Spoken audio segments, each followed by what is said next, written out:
अस्सलाम वालेकुम, this is Waqtabar Mahmood and welcome to heels on wheels. और आज अगेन चंगान एल्सविन से रिलेटेड कुछ आप लोगों की क्वेरीज थी, जो मैंने सोचा कि चले आज ज़रा टाइम मिला हुआ है, मौका भी है, दस्तूर भी है, तो क्यों ना चंगान एल्सविन 1.3 मैनुअल ट्रांसमिशन, बल्कि उसके अलावा भी हम डीसीटी के बारे में भी कुछ बातें करेंगे। अब मज़े की बात यह है कि मेरे पास जो भी सवालात आप लोगों ने किए, मेरी लास्ट वीडियो एक मैंने ड्राइविंग चंगान एल्सविन की थी, 4 इयर्स एक्सपीरियंस, उसके ऊपर बहुत अच्छे व्यूज़ भी आए हैं और 100 से ज़्यादा क्वेरीज आई हैं। ठीक है, ये कमेंट्स हैं जिसमें बहुत से लोग मुझसे पूछना चाह रहे हैं कि एक्चुअली इसकी परफॉर्मेंस, इंजन, ब्ला ब्ला ब्ला। तो मैंने सोचा कि क्यों ना taking the advantage of the situation मैं आज इसको आंसर करूँ।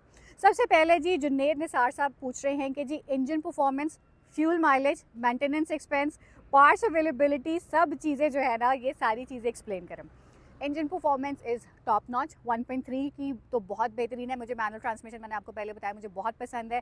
अच्छी इसकी 1300 CC is not a bad option when you driving with in the city. Trains के ऊपर भी इसकी परफॉर्मेंस बहुत अच्छी चलती है। मेंटेनेंस इज़ वन एस्पेक्ट जिसके ऊपर मैं कह सकती हूँ कि हाँ, ये थोड़े से एक्सपेंसिव साइड पे आती है, क्योंकि इसके स्पेयर पार्ट्स मार्केट में अवेलेबल है लेकिन थोड़े से ज़्यादा एक्सपेंसिव है। पार्ट्स अवेलेबिलिटी, मेरी गाड़ी में थोड़ा सा काम जब निकला था तो मुझे पता है कि इसके हेडलाइट्स, फ्रंट ग्रिल अगर आप देख सकते हैं, तो ये चीज़ें जो मैंने जो पता करवाई, यानी कि ये आपके क्रोम एक यहाँ पे आता है और एक इसका ना एक्स का एक बना होता है, ये भी क्रोम का ही होता है, प्लास्टिक का ही मटीरियल होता है। बट द पॉइंट इज़ कि जब मैंने कंपनी से पता करवाया तो मुझे 20-25 हज़ार का उन्होंने सिर्फ यही कोट किया। तो मैंने सोचा कि जिस दिन टाइम मिलेगा तो सुल्तान के खू जाके ना हम ये अच्छी चीज़ जो है वहाँ से निकाल लेंगे। Ground clearance is better than City, no Yaris, better than Yaris, but City इससे थोड़ी सी और ऊंची है। ठीक है, एसी परफॉर्मेंस, अभी मेरी फैमिली भी बैठी हुई है गाड़ी के अंदर, एसी बेहतरीन चलता है, 5 लोग भी हों, आप फुल स्पीड के ऊपर भी 120 के ऊपर भी ड्राइव कर रहे हो, सो मुझे लगता है कि एसी वर्क्स फाइन। और बात वही आ जाती है कि आपने एसी को सही तरीके से यूटिलाइज़ करना है। पहले ज़रा गर्म हवा को गाड़ी से बाहर निकालें और उसको फिर कॉन्स्टेंटली एक स्पीड के ऊपर मेनटेन रखें। फरहान फारूकी साहब कहते हैं जी कि I am going to purchase this car, I really hope that you do and do let me know if you did. Agha Irfan पूछ रहे हैं कि मैंने कुछ नोट किया कि जो लोग अपनी कार्स को रफ टफ रखते हैं उन्हें ज़्यादा केयर की ज़रूरत नहीं पड़ती, और हम जैसे जो नखरे उठवाते हैं हमें काम निकलवाते हैं। अच्छा नहीं, मैं इतना रफ टफ भी नहीं यूज़ करती और इतने कोई नखरे भी नहीं उठवाती होती। गाड़ी का काम है, गाड़ी चलती रहे, चलती के नाम गाड़ी है, तो जो इसकी ऑयल चेंज है, इसका जो नॉर्मल इसकी रिक्वायरमेंट्स होती हैं, जैसे अभी मैंने रिसेंटली इसके टायर चेंज करवाए हैं। अच्छा, टायर के हवाले से भी जो है वो लोग मुझसे पूछते हैं, मैं भी आपको बताती चलूँ कि बेसिकली मैंने पहले इसके जो थे वो एटलांटा के टायर्स थे। अब मैंने इसको चेंज करवा के जो है, भूल गई मैं इसका नाम, ये लिखा होगा इसका, उन्होंने कहा जी कि ये कोई चाइनीज़ ब्रांड है, ठीक है, 308 प्लस, ये कोई चाइनीज़ ब्रांड है, लेकिन इसका रिम साइज़ जो है वो मोर लेस सारे जो इसके नंबर्स हैं वो सेम ही 185 ही है, लेकिन ये मेरा 55R15 था, तो ये 185 65R15 है। ठीक है, लेकिन it does not matter as long as कि कंपनी आपकी रिस्पॉन्सिबिलिटी लेके जी टायर्स ठीक चल रहे होंगे। ओके जी, फिर हम आ जाते हैं पेंट क्वालिटी की बात। पेंट क्वालिटी में मैं आपको कुछ दिखाना चाहूँगी। आए जी, पेंट क्वालिटी में वैसे तो गाड़ी बेहतरीन पेंट है, ऊपर से नीचे से हर जगह से, डोंट माइंड द डस्ट, लेकिन ये देख सकते हैं आप, ठीक है, ये पेंट कुछ जगह से जो है वो उतर है। अब जैसा यहाँ पे भी बहुत कम लोग बैठते हैं तो यहाँ से भी इसका पेंट जो है ये उतर जाता है, और हल्का सा भी करें तो ज़्यादा ही उतर जाएगा। प्लस ये कि थोड़े थोड़े से निशान आपके वैसे भी जहाँ पे पड़ जाते होते हैं, लेकिन overall I think the paint quality was fine. Okay जी, हेडलाइट्स एक हेडलाइट मेरी ख़राब हुई है। ठीक है, ये हेडलाइट मेरी कोई ख़राब हुई है 5 साल के बाद। 5 साल के बाद भी आई थिंक बल्ब भी चेंज करना होता है, जो मुझे पता चला कि 500 या 600 रुपये का ही होता है। बाकी आई थिंक कि लो बीम में, हाई बीम में इट्स गुड, प्लस इसमें एडजस्टमेंट भी होती है, तो वो आपको पता ही होगा कि आप ऊपर और नीचे भी बहुत ईजीली इसको कर सकते हैं। ओके जी, आपको मेरे नंबर प्लेट्स पता चल गए, क्या कर लेंगे आप लोग मेरी नंबर प्लेट्स को जान के भी। ओके, आई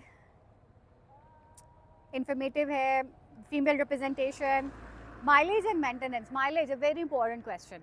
अच्छा, माइलेज का मैं आपको बताती चलूँ कि ये गाड़ी एसी के साथ मुझे विद इन द सिटी देती है 14 to 15 किलोमीटर्स पर लीटर, ठीक है, 14 to 15 with AC with in the city.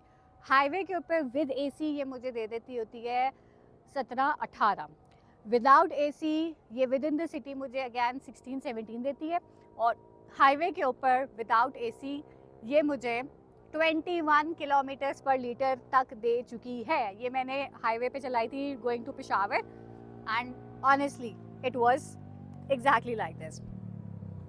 Fuel average मैंने आपको बता दिया, जब से स्टार्ट की थी अभी तक माशाल्लाह more less fuel average same है, क्योंकि गाड़ी का ऑयल चेंज, फिल्टर, ये सब चीज़ें जो है आपको टाइम बाय टाइम जो है वो करनी पड़ती है। अच्छा, if there is a bumpy road, ground clearance, अच्छा ग्राउंड क्लियरेंस का कभी मसला नहीं होता, लेकिन ये कि with the passage of time shocks जो हैं वो कम हो जाते हैं। तो पहले जो लोग बैठते थे कहते थे, मैं खुद भी कहती थी बड़ी कंफर्टेबल गाड़ी है, अब जो है आहिस्ता आहिस्ता ना थोड़ा सा हर खड्डा फील होता है। सो ओके जी, performance, parts availability, parts price भी मैं आपको बता चुकी हूँ। स्पेयर टायर के बारे में कुछ नहीं बताया, टायर और व्हील साइज़। अच्छा, जो इसका स्पेयर है, अब खैर गाड़ी में इतनी सारी चीज़ें मैं आपको दिखा भी नहीं सकती हूँ। स्पेयर टायर जो है वो स्टेपनी का है, ठीक है, तो वो मैक्सिमम आप 100 किलोमीटर, उसके ऊपर लिखा होता है कि आप 100 किलोमीटर चला सकते हैं, वो स्टेपनी का टायर है। बाकी आपको टायर्स इसके जो है वो 55,000 से लेके अगैन एक टायर आपको 2-2.5 लाख तक भी के जो है वो मिल जाते होते हैं। मैंने सीट कवर्स क्यों नहीं लगाए? मैंने सीट कवर्स इसलिए लगाए कि मैं बहुत सुस्त हूँ, मैं भूल गई थी।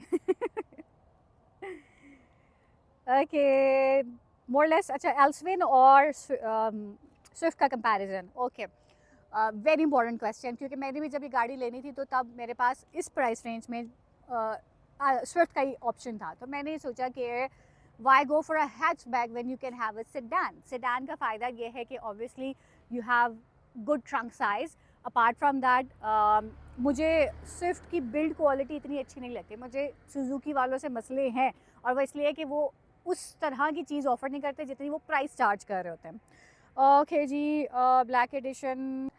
अच्छा जी, और उसके बाद उन्होंने मुझसे पूछा है कि जी आफ्टर 10,000 किलोमीटर्स क्या रिलायबल पार्ट्स और ओपन मार्केट, नॉन अवेलेबिलिटी, ब्ला ब्ला ब्ला। मोर लेस आप सबके सवाल आज वही हैं कि जी पार्ट्स अवेलेबिलिटी जो मैंने आपको बताया अवेलेबल है, मुश्किल से मिलते हैं, लेकिन अगर कोई बंदा है जो कि जाके पिंडी में है तो सुल्तान के खूह चला जाए या इधर उधर जाके जो है ना मैकेनिक्स के पास बैठ जाए तो इतना भी प्रॉब्लम नहीं है। 6 साल से गाड़ी मार्केट के अंदर है तो पार्ट्स भी इसके अवेलेबल हो जाएंगे। बाकी ये कि गाड़ी का ज़रा ख्याल रखें ताकि स्पेयर पार्ट्स की ज़रूरत ना पड़े आपको। और मैं तो कहती हूँ हमेशा कि स्पेयर पार्ट्स की तो ज़रूरत तब पड़ती है जब एक्सीडेंट्स वगैरह गॉड फॉरबिड होते हैं, और एक्सीडेंट्स में गलती आपकी कभी भी नहीं होती, गलती अगले की होती है। तो गाड़ी चलाने के बजाय गाड़ी बचाएं। अपना बहुत ख्याल रखें। मज़ीद कोई कमेंट्स हैं, मज़ीद कोई सवालात है चंगान एल्सविन के हवाले से, do let me know. Till then take care, अल्लाह हाफ़िज़।